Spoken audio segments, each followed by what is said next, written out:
It's the Worldwide Sports Radio Network.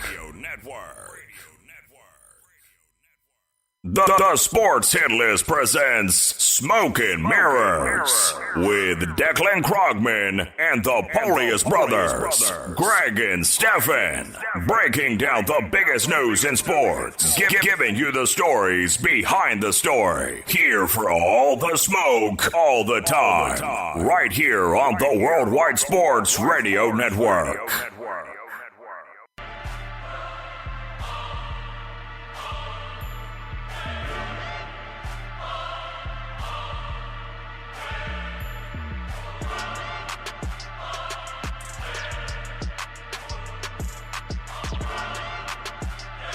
Good afternoon and welcome to the Friday edition of Smoking Mirrors presented by the Sports Hit List on the Worldwide Sports Radio Network. I'm your host, Stephen Polius, alongside my fellow host, Declan Krogman, and our special guest host, Chuck from the Sports Hit List. Thanks for joining us, Chuck. How you guys doing today? How was your week been? Not too bad. I just want to thank you guys for having me. It's an honor, so pleasure, and I'm pumped. Yeah, pumped to have you, bro. Declan, how you doing, man? Hey, I'm good, man. Can't complain. We've been playing baseball every day, man. The weather's getting warmer, except today. But yeah, man, I'm hyped. Love to have Chuck here. Obviously, best wishes to Greg. But yeah, Chuck, I called him up yesterday. He starts a phone call off with Shalom, and for some reason, I knew it was going to be a good one.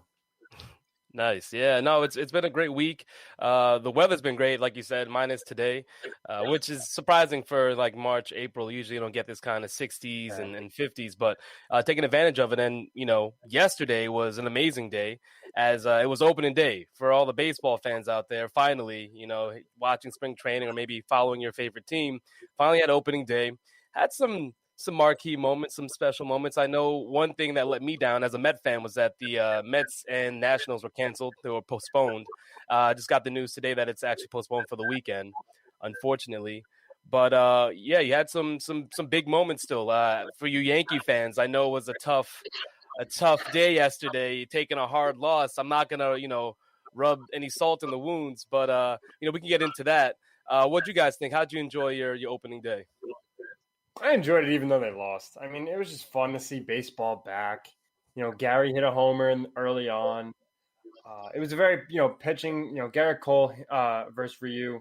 I guess that's going to provide a little bit of a lack of offense. But it was still exciting to see fans in Yankee Stadium, the pinstripe rocking in April. We haven't seen that since 2019. So overall, I think the happiness of opening day being back kind of took away from the upset feelings after that tough close loss in extra innings. Yeah. It was fun. It was fun to wake up yesterday, set my fantasy lineups and everything, and really, sit on my couch throughout the whole day watching baseball from 1, in the afternoon to 1 in the evening. A lot of good games, like you said, Steph. Brewers had a big comeback win. Yeah. Angels had a comeback win as well. So this is what we waited for. And you got to remember that we went a whole off season without baseball compared to like basketball and hockey where, they had the pause, they resumed, and then like 3 months later, they started a whole new season. With baseball, it was once the World Series was over in October, we had to wait the full length off season. So it's special to have it back. Yeah, definitely. It was great to watch it. I didn't spend all day, Chuck, like you. I wish I could have. I was in and out, though. I was watching it from my phone mostly on the MLB app. And one thing that I thought was interesting, especially like following in fantasy, you had some aces that took a shellacking. Kershaw giving up 5 earned runs. Castillo giving up 8, Flaherty with 6 earned runs, Darvish with 4. Usually you don't see him come out a little bit that rough, especially after good spring trainings. But, more of like a blip because you don't expect those guys to do that for the rest of the season. But still interesting to see opening day. And then, you had Shane Bieber, the Biebs, who gave up 3 earned runs, but 12 Ks, leading the league. It's only day 1, but still leading the league. I had Luis Castillo in fantasy, and that hurt. I think the craziest of the Bieber stat was he was out there pitching in snow. Like how was it to watch Miguel Cabrera come up and launch a homer like in the middle of like snow pouring down on Comerica? Is it? Is it still Comerica? Comerica, yeah. Yeah, MLB The Snow 21. Yeah, I didn't even see that game, so I didn't know it was snowing. That's pretty wild. What I did find interesting though is in that Cardinals Cincinnati game against the Reds, because they I mean the Cardinals pretty much took off with that game from the first inning, but Cincinnati leaning more towards offense than defense. Yeah, how they shifted the infield around to accommodate Jonathan India. You now have Suarez at short, and they move Moustakas back to third, which is his natural position. But you saw in that first inning what took place. Suarez missing on that ball to the right, which leads to I believe a home run after that. No, I'm sorry, 2 runs come in on that play, and then he throws a ball away, which could have been an out for the inning, and then it ends up being a 3-run home run. But I think Carlson hits a 3-run home run after that. In the first inning. Did I not tell you guys the other day when I was making my predictions about Cy Young, how I love Luis Castillo, but the Reds' defense is just horrible? It showed in the first inning of the game. And you know what? I didn't even listen because I took Luis Castillo, and I got screwed. And he gave up 8 runs. And it wasn't even – half of them weren't his fault. He still didn't look good regardless. I wanted Jack Flaherty, but you sniped me the pick before that. Damn straight I did. Then again, he wasn't that good yesterday anyway. But, only one game, right? I mean, and that's the thing. It's a grain of salt. I know as Yankee fans, I was reading some of the messages and reading some articles. Overreactions are huge week 1, but game 1, especially for a team that people expect to be it. And, one thing I found interesting was with the Yankee fans and the overreaction to the offense not really being what you wanted it to be, a la like Aaron Judge and issues with that. What are your thoughts as Yankee fans? Chuck, I'll start with you with how that offense looked. Is it something to worry about? Are you, still on board, or is it more like I'm not too sure? You see, I'm never one to really overreact, but what got me so pissed off with yesterday's game was it's been the same story now going on since, 5 years, since 2017. This team is a one-dimensional lineup where if they're not hitting homers, they really don't score. They struggle with runners in scoring position, and they strike out way too much. I think between your 2 to 6 hitters, so Judge, Hicks, Glaber, Urshela, and Stanton, they struck out, I think, like 12 times or something. Like, that's crazy. You can't have that. And you saw it when you got to the 9th inning and again in the 10th inning. Judge was up to win the game. What did he do? He struck out. Then in the 10th inning, they had the guy on second because of the new rule, but yet they couldn't do anything. And batting Hicks third makes no sense. Why does Aaron Hicks bat third when you have Glaber, you got Clint Frazier? I mean, I do not understand the point of I understand, splitting up the righties, but you don't put Hicks there. You know how many times he comes up in opportunities to drive in runs, but yet he strikes out because he's just not that hitter. And then there are times where you wish you had Hicks up to bunt, and they don't make them bunt. So I don't know what this team is doing. Yeah, dude, it's frustrating. And it seems like they can't hit in runners in scoring position. And then you look in DJ LeMahieu, who's hitting 384 since 2019 with runners in scoring position, by far the best in the league. Yeah. But they got him hitting first. So a guy like him, in my opinion, listen, I think DJ, obviously he's a contender for a batting title every year since he's been with the Yankees. And even when he was in Colorado, he had a high average. This is a guy I would honestly hit second or third. You got Judge is 6'7", 282, and he's hitting second. Second is honestly, I kind of like to view that as, if you want to put your best hitter there, I get it. But it's also more of a, I like having a dynamic hitter that can hit for contact, that can also hit homers. And I think DJ is that guy. Having a lineup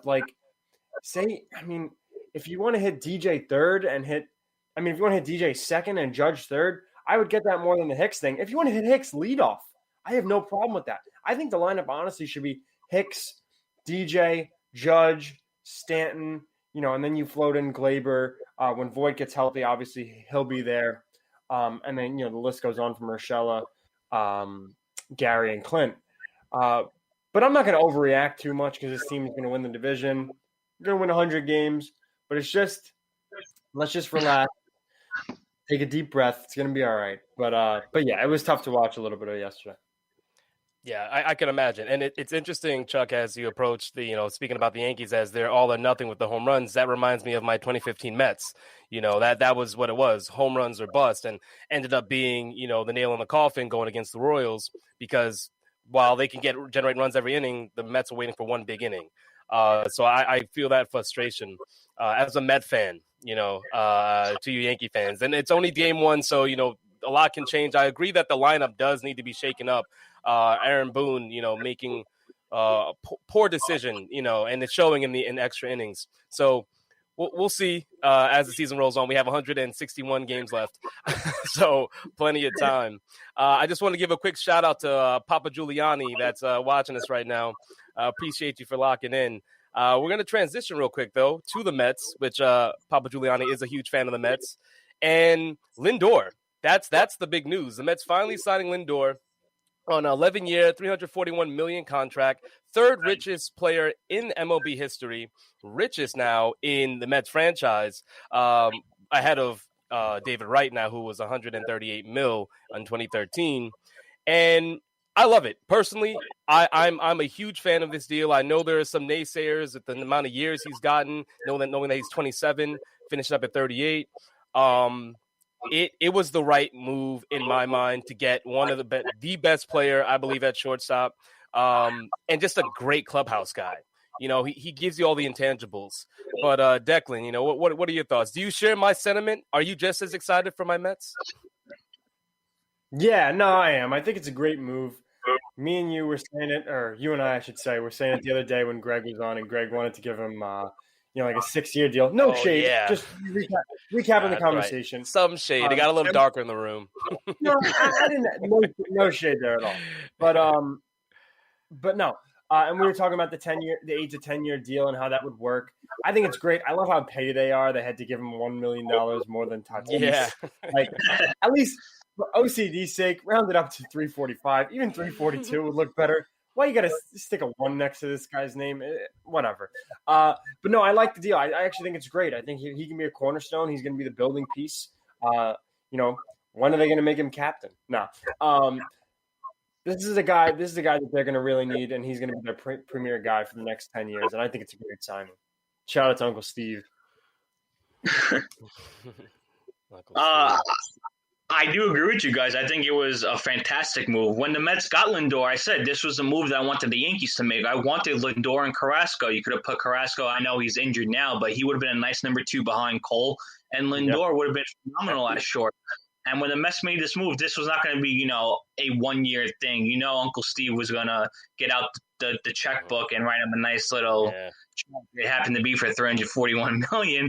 But, I don't think there was any way they were going to go for 12 years. So I like how they kept it at the 10, even if they had to pay a little more. And Steph, like you said, this guy is what you want a face of a franchise to be. That smile, could light up New York City, even though it doesn't have to be lit up. But he has the personality to be the face of the franchise. I don't know why the Indians let him go because they're cheap. But, this is a guy that you build your club around. And I think the Mets are taking those steps forward to build a championship winning team around Francisco Lindor, and this was a phenomenal first step. Yes, I'm glad we're all in agreement because, again, it's definitely the right move. There are the naysayers out there, obviously, saying that, you could have waited for this offseason where you have a slate of shortstops, noteworthy shortstops that are coming out. However, I think the deal, really for a new owner, is not that bad. $32 million a year, and they have $5 million deferred each year until 2032 to 2041. So you try to make it work with the deferments. Cohen didn't really pay anyone yet. You still have the Michael Conforto extension now that's lingering, that's looming. That's the next thing to tackle. And I'll present that question as well. What do you think about Conforto? Is that someone they should extend? And if they do, where do you kind of see that price point of Conforto coming in? What is he worth? Chuck, I'll let you start this one. I've always liked Conforto. As soon as he got called up, I was like, the Mets need to bet on my third. Like, that's a guy that you want smack in the middle of your lineup. But I would like to see a little bit more consistency from him.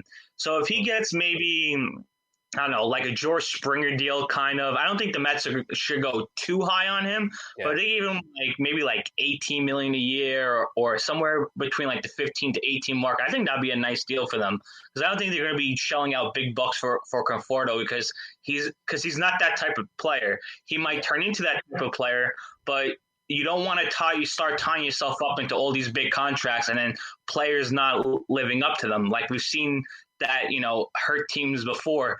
So I think by giving him a reasonable contract where, and I think with contracts in MLB, everybody's trying to like model theirs after other players. Like as Declan just said, Lindor got $1 million more than Fernando Tatis, so that's what they're going to start. Everybody's basing contracts off what other guys get, like they send the precedent. So I think if you go, I guess you go off the Springer contract more than anything because he's the most recent one. So if they can give him like a 15, 18-year deal, I think that's the best bet for them. Declan, what are you thinking? What's on your mind? Hey, you guys hear me? Yeah. Yes. You're just fine. Thought there was a delay, maybe. No, you're good. I love Michael Conforto. He's been my guy since he got called up. All right, relax. We're talking about baseball players. Will you calm down? No. Not like that. I'm just surprised you love Michael Conforto is my guy. Yeah, man. Eighth grade. I rocked the number 30 jersey. But I'll agree with Chuck. I think he'll get a little bit less than Springer money, even though I actually think he'll be a better player than George Springer in the long run. I know that's crazy. But I like the idea of a 5-6 year 130, roughly, maybe that estimate. If you want to climb to 150, if you're giving him the 6th year, then I don't think that's even that bad either. Yeah, I honestly I enjoy Conforto. I do like him. I think he's a stable enough outfielder that you can rely upon. The numbers that are there don't compare to Springer, obviously, but I see him more as a like sub 100 million kind of guy, like contract wise, for the Mets. If you could come in at that at 90. Even 90 plus mil, like that to me was like, it's good. It's a good deal. But once you get above 100 million for a player that has given you something, but really has not really met his potential, it's a little hard to pay him Springer money where you've seen what Springer can do. And Springer has made more of an impact than Conforto has in this league. Again, really like him.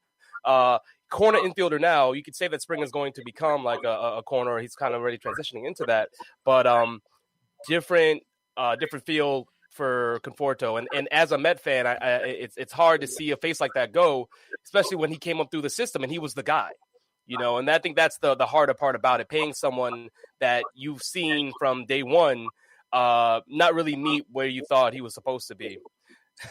I'm sorry, shout out to Speedy. He said Conforto didn't cheat. That's true. He did it. He did it all natural. He's been the guy that's gone through the struggles, and he's come back. I mean, the injury, I forget what was it again? It was was it his right arm that he'd injured? Like, was it 3 years ago on a swing? Do you remember that? Like, popped some muscle. Like, it was a freak injury. Yeah, he tore his shoulder on a swing. Yeah, it was a freak injury. But it was a great season for him at that point, So I think that he can produce really great numbers for the Mets. He can be another staple in the lineup. However, I don't know if I would pay more than the 100 mil, go above that point. And real quick before we go to break, you have a question? You have something? Yeah, go for it. I just wanted to head to the comment section before we went to break. Andres Rivas, aka Mr. 305 Jr., says, "Ain't nobody care about the Yankees." Manny has knocked him down. Listen, Andres. Listen, we're not going to sit here and spend 20 minutes talking about the Marlins. It's not happening. All right? And that's all I got to say. That's funny. I do have a question for the both of you, though, real quick, and it's a quick one. Yes. Do you think the Yankees are shopping for a shortstop come this offseason with what's out there? No. I think what they're since they paid LeMahieu and Cashman loves Glaber, I think if they're going to sign a shortstop, it's probably going to be Seager, but they're going to move him to third. Dak, what about you? Another delay. Yeah, I don't know what's going on, but I don't think they're getting a shortstop. I'm going to get that fixed over the break. Got it. Well, I could see it just for the better defense. You have good sticks out there that are available, and they're all better defenders than Glaber at this point. But it's early season. I'm down on him. I've been down on him for a while now. I don't know. Yeah, with Glaber, if he has another bad year, then maybe you could look into getting into the trade Turner department. But they're not going to spend this money. Like, it's not the Yankees of 10 years ago or 15 years ago. They're caring about the luxury tax. They got Cole. That was great. and then that's it. Yeah, well, exactly, and that's the problem. Exhibit A. But yeah, I don't necessarily see them going after unless Glaber really became a liability. And he's not there yet. I agree. He's not there. He's not the liability yet. He's still providing you a great stick, decent defense that can improve, and that's the part of it. That's the important part. He's young and can improve. Well, we're gonna head to break. Stick around. Stay locked in. We're gonna cover March Madness when we come back. This is Smoke and Mirrors, presented by the Sports Hit List on the Worldwide Sports Radio Network. We'll be back. It's the Worldwide Sports Radio Network. This is Smoke and Mirrors on the Worldwide Sports Radio Network.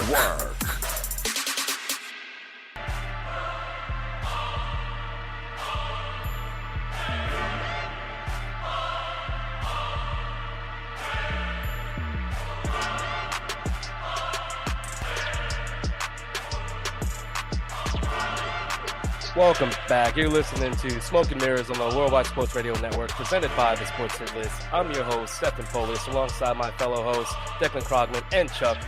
We were talking baseball. We were going to transition to March Madness, but we got a little bit more baseball we want to talk about. I know you guys are really enjoying it, so we're going to stick around for a little bit longer.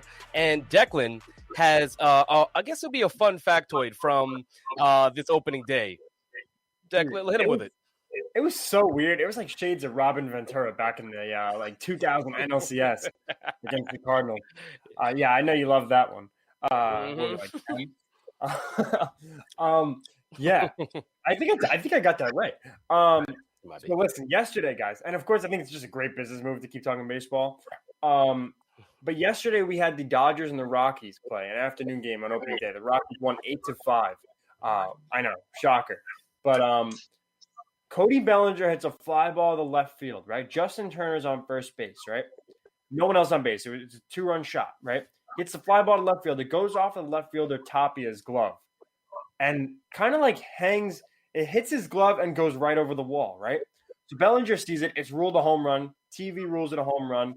They got it on the screen. Justin Turner was rounding second base and thought the ball was caught. Runs back all the way to first base just for Cody Bellinger to pass him, which causes all sorts of chaos. Turner, chaos, not chaos. Turner is ruled out. So that now you're taking away a run, and Bellinger's home run turns into a single. That is horrible. They just lost 2 runs. Unbelievable. They lost that game. And so, like you said, and that's the rough part. So a play like that hurts, but also for fantasy players, that's a tough one. Yeah, seriously. If you have Bellinger, you're losing 2 ribbies and a homer. Mm-hmm. Yeah, Chuck, what are your thoughts on that phenomenon? I think it was so ironic because you have the meme of Cody Bellinger out there where, he's perceived as being like high and whatnot. Oh, yeah, he's big. He's big. So for him to, pass by Turner around the bases, it just kind of like fits the whole narrative of Cody Bellinger being like high all the time. So it's classic. But, yeah. But how do you not do does Turner not see, the umpire making a call, or are his base coaches not yelling at him go or come back? Where's the communication there? Yeah. Did someone deke him? Was he deked on the field? Was there maybe a cutoff or a second baseman hey, give me the ball? I don't understand how you could run that far back and not realize that. What's so weird? What's so weird is that Tapia didn't even play it off like he caught it. He just kind of was like, oh damn, I didn't get it. But Turner, he just put his head down and ran. Yeah. You could see his red Jesus locks just shot at the Holy Week flowing in the wind, and he just has no idea. Which it's just so funny because Justin Turner, right? He's the same guy and fueling the narrative of Cody Bellinger being baked all the time. He's doing this FaceTime challenge. I did it to my friends and some family this week. It's like a TikTok trend. I've seen it. I'll explain it. Yeah, you call someone up and you say, "Hey, sorry, I can't talk right now. Can I call you back?" And the other person's like, what? You just called me, all upset. Dave Roberts was so heartbroken that Justin Turner did this to him. He was so excited to talk to him. Anyway, the last guy that he does it to all his teammates, Justin Turner, that is. And the last guy he does it to is Cody Bellinger. And Cody Bellinger just answers the phone. He's like, like, like, come on, there's no denying that. It was pretty obvious. But yeah, even he has quotes like saying, like, when I was in the Little League World Series, I looked baked. Was I high on the field? No way. But I get that because some people do after they play sports. I think I'm one of them. Your eyes just look shot. Like you just look tired, especially if you got allergies. Like, yeah, definitely for allergies. Yes, absolutely. I will say though, Chuck. Sorry, to your point, Chuck, about the base coaches. There were definitely, first base, third base coach had to be yelling at him, knowing what took place and what was about to happen. And Justin Turner just tuned them out, I guess. And the stadium's limited capacity, so yeah, I hear them. Yeah, it's not like it's that loud that you can't. Was just baked too. You know what I mean? They're all in Colorado. Conspiracy theory. Yeah, right. There's one thing I want to put out there.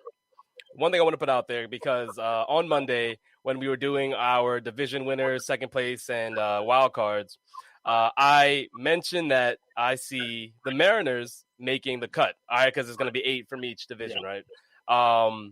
8 from each league. And I just want to put out there the Mariners won yesterday. All right, they won in extras. They put up 6 runs in an 8th inning. Yeah, and they provided offense. The pitching. I mean, there's a lot of question marks there for sure. They went against the Giants. It's not like they went against a tough team, but a win's a win, and they're 1 win down. All right, they have 90 something more. Yeah, you want to talk about yesterday and hot takes. Our boy. No, I'm getting this in. Our boy Fernando Tatis, 1 for 5, 3 strikeouts. He looked lost at the plate. And you know what? We're going to put stock in the yesterday. I'm going to have to mention that. Oh, they played a bad team just like the Mariners, and that still happened. They didn't even have their ace. Zach Allen's hurt. So Speedy just let us know the Mariners always do good in the beginning of the season. So 1 win doesn't mean anything, just like the Mets do well in the beginning of the season, even though their beginning is delayed. And that's okay, Speedy. That's perfectly fine. I'm still going to keep my take. And yes, Tatis looked bad, 1 for 5. I didn't see the game, so I can't speak to the ABs, but it's one game. I'll throw that one out. It's hard to bet against the guy that led the league in barrel rate, right? Like the barrel percentage and hard hit balls. He hits the ball hard when he does. And yes, the strikeouts, to a conversation we had yesterday, Declan, his strikeout percentage is higher, right? I think it was at 29% in his rookie season, and again went down to 28 last year. Which, if you look at a young player like himself that can improve, those percentages usually come down as you get more adjusted to the league. Right. Which I think with more ABs, he will. So you're not expecting another 29% strikeout percentage, but to bet against him because of a 1 for 5, I mean, no, that's not why I'm betting against him. You know what? Okay, by the same token, right? Before we move on from this, Michael Taylor, who ex-Nat, who is he's with the Royals now. He went 3 for 5 yesterday with a home run and 3 RBIs. He's going to be a stellar this year, right? He's going to all-star. You realize that you inserted this token by mentioning that the Mariners were going. That's my take already. I'm just saying. I'm just using the logic that we have here. I'm like the Mariners. They could do well. One game. Right. I'm happy for them. I'm not saying that they're going to have. It's going to be a tumultuous season for them. It's going to be tough, but. My boy Tatis. My boy Tatis is the guy. Yeah, he is. No, of course he is. I think he's going to be one of the best players the next 15 years. I just have him with a slight regression. I think 260 to 270, 30 home runs isn't even disrespectful. I think it'll be fine. I never said disrespectful. I just think that's such a low ball for someone that hit 22 in their first season. To say 30 is like a cap in the season that it's 162 games now. Listen, a couple things, right? First of all, I know he stats. I know he hasn't played a full year, right? I'm not even going to hold that against him. But that said, I do worry about his injury. With the play style, I love his play style, but it's always in play. But you don't want to think like that. More so, my argument here is that right now I think that both Acuna and Soto are just more complete hitters at this point in time.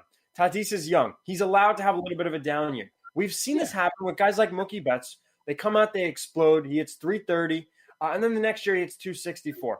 It happens. It's not even a knock on Tatis. To say a guy's going to have a down year and hits 260 to 270 and 30 home runs is actually a compliment to the guy. Because if that's a down year, that's most guys' career years. I think it's a compliment if you're not taking into the count their talent, right? So it's knowing what the potential is for Tatis and then projecting, 260 and 30 home runs when it's like, well, he damn near had that in his rookie season with 130 games under his belt. So I hear where you're coming from. I don't think it's disrespectful. I just think that it's an interesting take to look at when you're thinking about a player that isn't injury prone. He had an injury in his rookie season, and then he played the majority of the pandemic season. And now he had like a left shoulder that bothered him during spring training, but he's not injury prone. That's not really throwing me off. It's just more so like listen, I love his play style. That is a guy I think plays hard. Every baseball player should emulate his play style. That said, when have we seen somebody play that hard for 160 games a year? And like it successfully worked without no injuries, nothing. Like it just happens. And you know what? Like it's unfortunate. I think he's going to be great. I just think this year he's going to have a little bit of a down year. Look at him putting his thinking cap on. Yeah, no, because like Mike Trout to me, someone that plays hard, but like he'll get, and maybe he has an injury, he gets injured and he's out for a little bit. It's baseball, 162 games. Yeah. Imagining a Cal Ripken type player is not realistic, So yeah, there's going to be an injury. Maybe he'll be out for a little bit. He'll come back and he'll put up the numbers that we expect. The counting stats are going to be there. I 100% believe that. Yeah. Now, if you're talking about average, Greg mentions Ricky Henderson like he played in this century. But no, so I think the counting stats are going to be there. Average wise, I still believe he's going to be above 260 to 270. But I understand where you're coming from with the strikeout percentage. I think it's coming down though. 29 for rookie season, 28 last year. I see it coming down even further because he's getting more at bats. He's seeing more pitching, and that for a player of his caliber, the reps matter so much. Yeah, I mean, it was on display yesterday, the strikeouts. I'm not going to put too much stock into it. Like we said, it's one game. Who cares? But, we saw Acuna was in the top 5 of strikeouts. And even though he had a great year, he still hit 280, Yeah. So this idea that you can, go be striking out a ton and having a really good average, it's kind of not necessarily something that we've seen consistently. It's not unprecedented, though. To an extent, yes, I agree. I agree with you there. But we're asking a guy who's 21, 22 years old, however old he is now, to go out, play a full season, and put up the numbers we all expect him to. It's baseball. It doesn't always work that way. So I'm not a skeptic of Tatis. I think like I said, I think he's going to be. Stop it. I think he's going to be one of the greatest players. He's going to be face of the league for 15 years, as long as that contract's going in San Diego. That's where I think he's going to be. I just think he's going to have a little bit of a down year this year, and then he's going to come back even stronger in 2022. That's just really I will say that I believe he's 23. I want to say, I don't know if Speedy, if you can get that for us. But Juan Soto, 22, put up 110 with 30 home runs and 110 RBIs. I think that it's his age isn't necessarily indicative. They're both equally talented, the potential wise. Soto is a more complete player now. Yeah, and he is younger. Tatis. You mentioned that, and he's accomplished a lot more. But again, Tatis came up a little bit later. And before, I want to hear Chuck just go in on this topic. Get into the comments. 280. I never said it was a bad average, but I have him projected for 260, 270. So that's kind of in the realm of possibilities. We saw Bryce Harper strike out a ton and hit 260. I think between those two guys, a season somewhere in between is kind of where I see it at this point. But I'd like to see Chuck kill this. All right. Well, on the Tatis part, the thing that worries me the most is the injury in his rookie season because it was his back. And, you can't mess around with back injuries. A back injury ended David Wright's career. So fingers crossed that, a player as talented as Tatis, doesn't have to go through that and he stays healthy for the rest of his career. But when it comes to the big three, I do take Acuna and Soto over Tatis. I just think Soto is the better all-around hitter. I don't think anybody expected him to hit for the power that he has hit for, but he's phenomenal at the plate, and he's been like that throughout his minor league career. And you see it, how intimidating is it when he stares down the pitcher, after a ball or something. It's great. He has such a good eye. We saw in the World Series with the home run off of Justin Verlander that basically, swung the momentum back into the Nationals' favor. So I really like Soto as the hitter, but I think Acuna just represents what 5 tools are. This guy does it all. I just think he's such a great hitter. He hits with tremendous power with ease. He definitely hit for average. But, I mean, it's nothing against Tatis at all. I think Tatis is going to be a great player also. But I think Declan said it yesterday. He does have a little bit of a free swing, and I think that's where all the strikeouts come from. So if he could basically clean up his swing a little bit, and he has a great partner to learn from to his right in Manny Machado. So if he could really clean up his swing, there's no reason why he can't be in the same talk as Acuna and Soto. I think all three are going to be great. They're probably the three. They're basically the A-Rod, Nomar, Jeter shortstop trio that we saw in the late 90s that all came up together. These three basically all came up together, and I think they're going to be that future of the game. Yeah, I So hear someone that. agrees with me.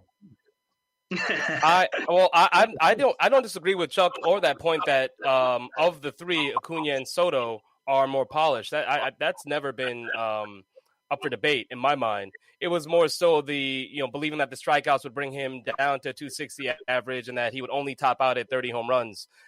I just don't see that. Even if he does get injured for a bit, he doesn't have to play a full 162 games to hit over 30 home runs.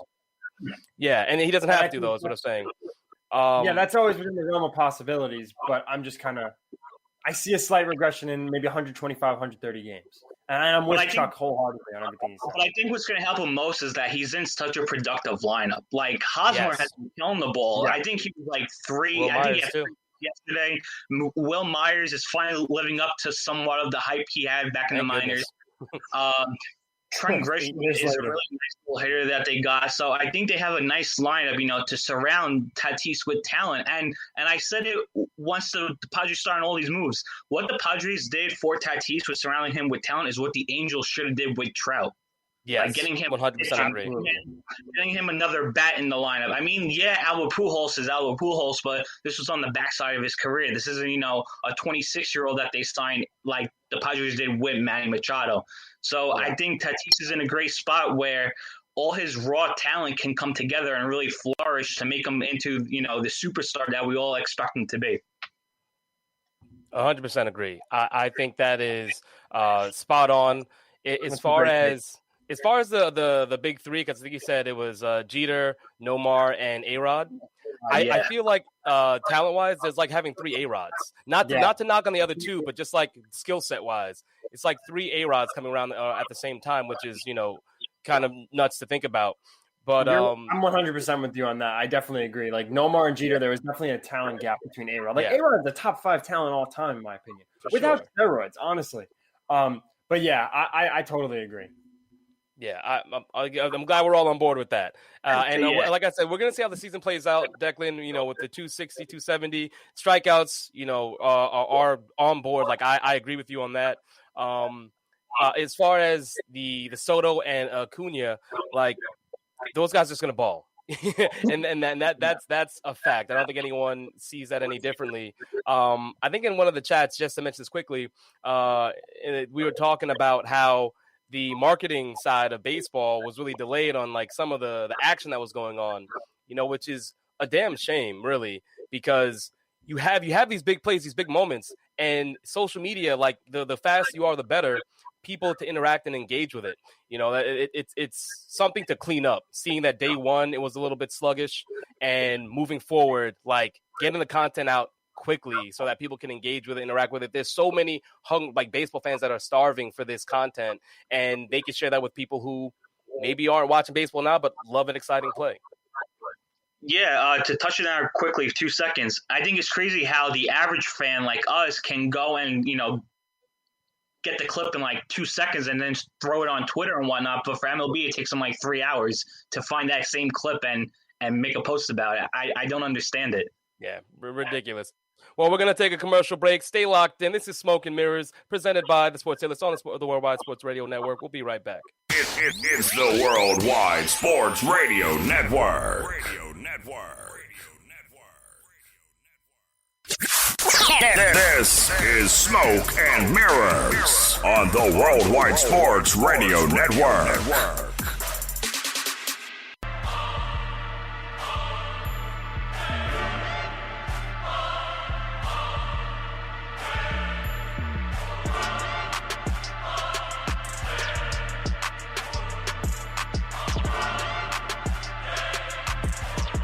Welcome back to our Watch Sports Nerds on the presented by the Sports Infamous. I'm your host, Stephen Polius, alongside my fellow hosts, Declan Krogman and Chuck.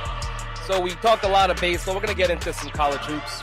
We have an aficionado here, and Chuck, who loves himself some college hoops. Glad to have you on, Chuck. So I'll just present it with the Elite Eight. It's said and done now. We had at least two Cinderella stories going in, right? UCLA and Oregon. Oregon not making it, but UCLA, 11th seed, surprising and making it to the Final Four. All right, and I guess it was a close game too, 51-49. Chuck, how have you enjoyed this March Madness? I know it was a lot of bracket busting early on. That's settled down a little bit now. What are some of your takes on this bracket this season? First of all, I just want to give a shout out to the NCAA. I think they did a phenomenal job of putting the tournament together and really getting it going, because we were robbed of it last year, and I know there are more pressing needs to why we didn't have it. But it sucks. This is something that I personally have looked forward to every year. Like, I love filling out brackets. It's one of my favorite events of the year.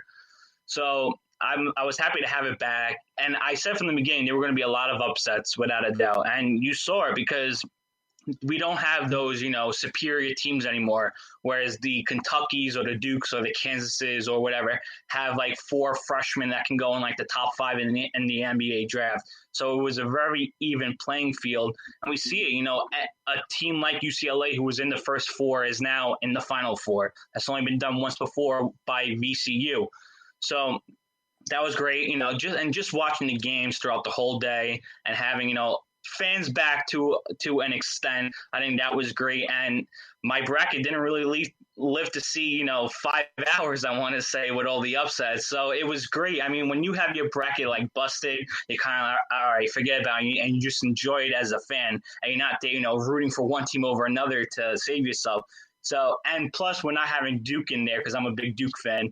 Not having them there, I was able to, leave my bias out the door and really, just sit and just enjoy what I was observing. Nice. Yeah, that's awesome. First off, shout out to Chuck, because you know what? I went to him before the tournament even started. I think I went to him like the night before, that Thursday night, and I was like, yo, listen, you're a guru. I need a little help. So I just sent him my Final Four. I was like, oh, that looks pretty good. And right now I got Baylor and Houston playing each other. I need Houston to win. Like my champ is still out there. That's always a fun feeling. I made the mistake. I took some chances. I put Iowa and Texas in my Final Four. Whatever. Texas, I think, got eliminated first or second. Iowa took a dump versus Oregon. But yeah, I think honestly we're gonna see some great games. And it's so funny because Chuck, I listened to you and Coach. I took the Ohio upset. What else? I took a bunch of them. We've gone over it before. But the one thing, and I think it's so funny, is that everybody loves the Cinderella story until it ruins your bracket. Like, nobody had UCLA going to the Final Four. Like, nobody wanted them to win, and somehow they wound up here. And a lot of people, I'm sure, are upset with it. We're going to have so many people. Everyone who's got money in the game is rooting for Gonzaga, and anybody who doesn't is rooting against Gonzaga.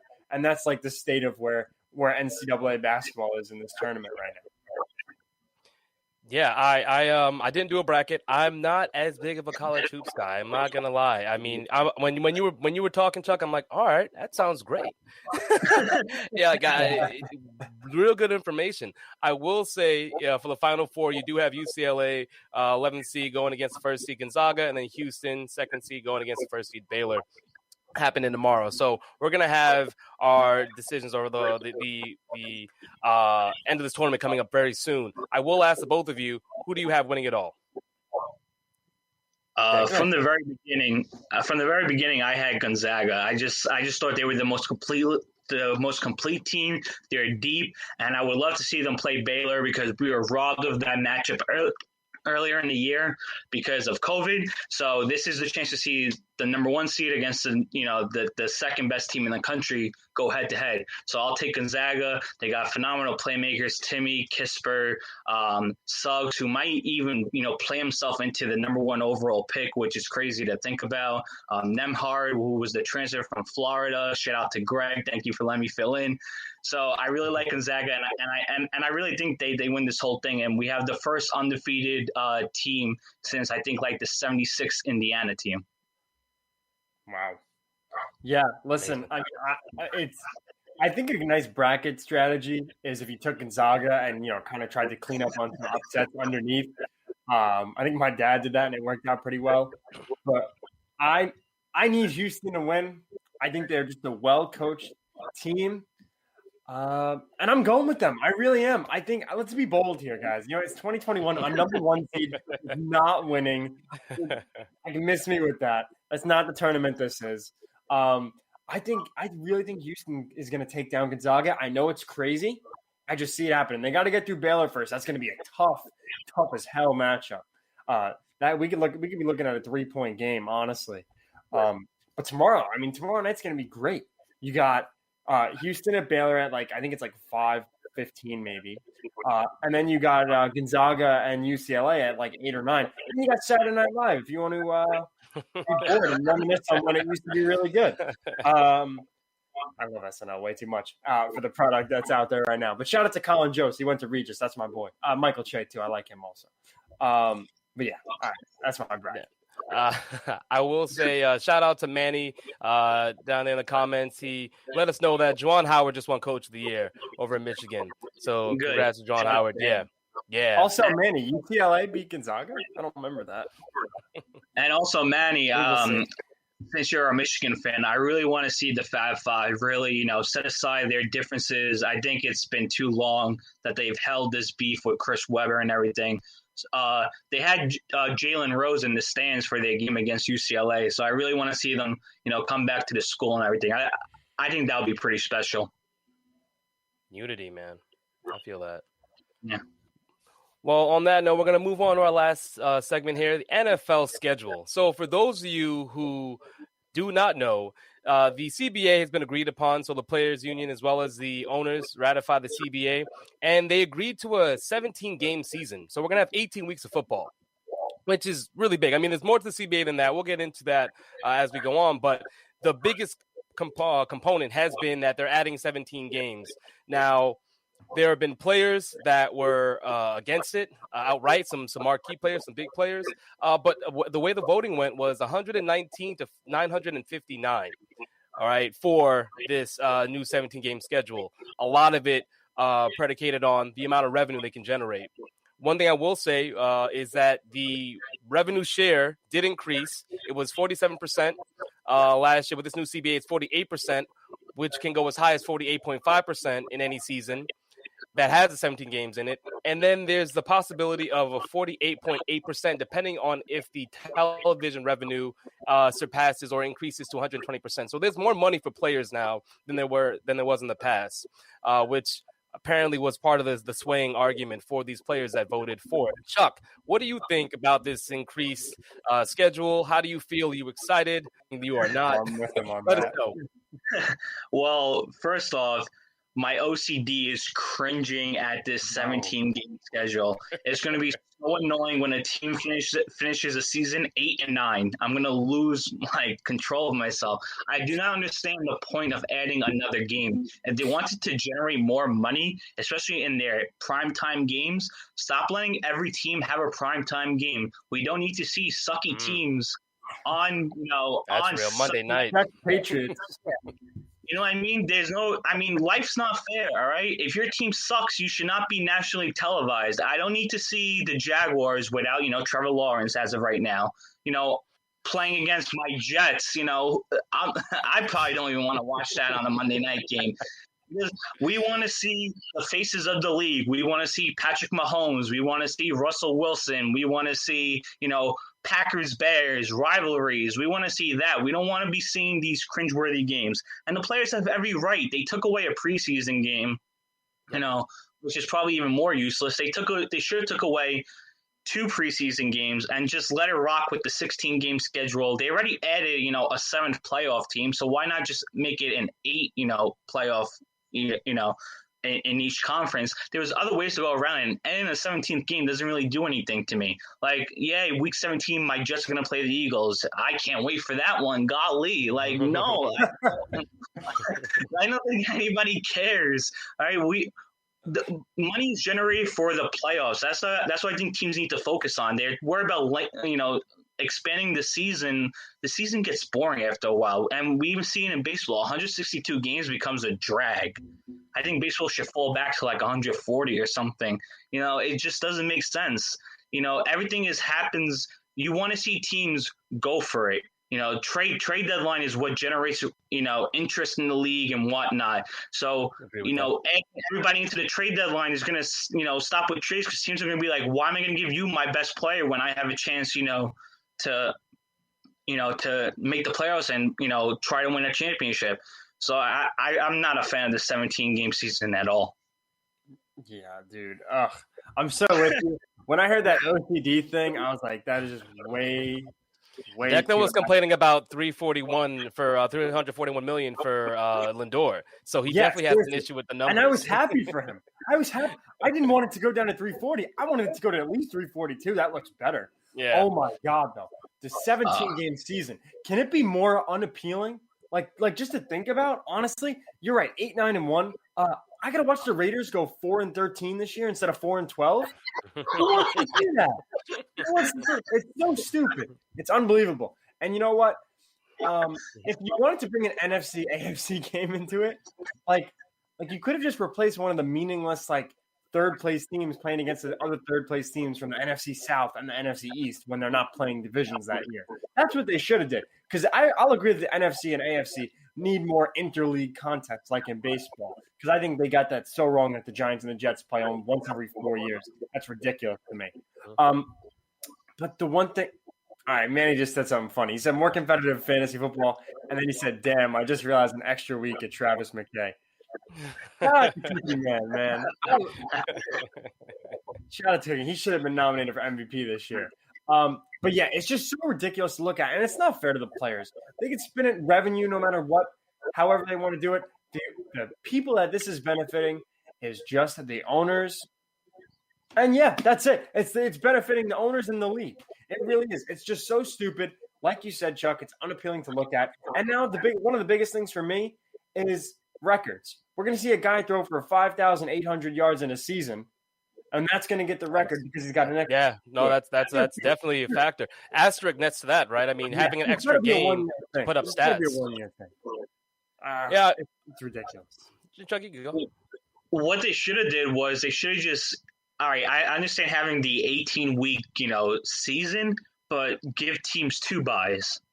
I think players would have signed up for that at the door. And it gives you a chance to kind of, play around with the schedule, like Declan said, and have more, interconference games, and now you don't have to worry about teams, traveling from east to west and whatever. So I think they should have I think players would have signed up for 2 buys without a doubt. And remember, and I think the Steelers were complaining about how, their bye week changed last year and everything. Yep. So with 2 buys, I think that would have helped, even with health. You never want to see players get injured. So I think that would just be adding on to, keeping players healthy for when the playoffs come, because that's when all your money is made. Yeah. I don't want to hear anything else. Your money's not made during the regular season.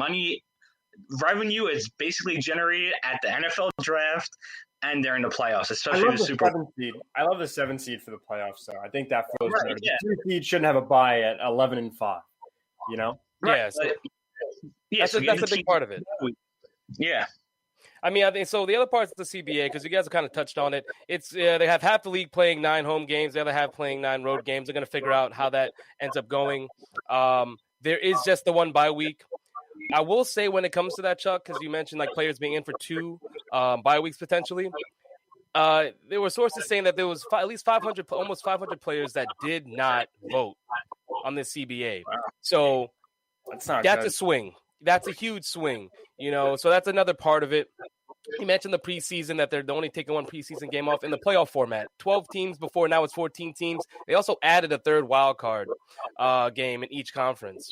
So you're going to have that additional like excitement for fans. Because Declan, you said it's mostly for the owners, but that playoff structure now is for the fans and the owners. I thought the playoff structure was fine. It's fine.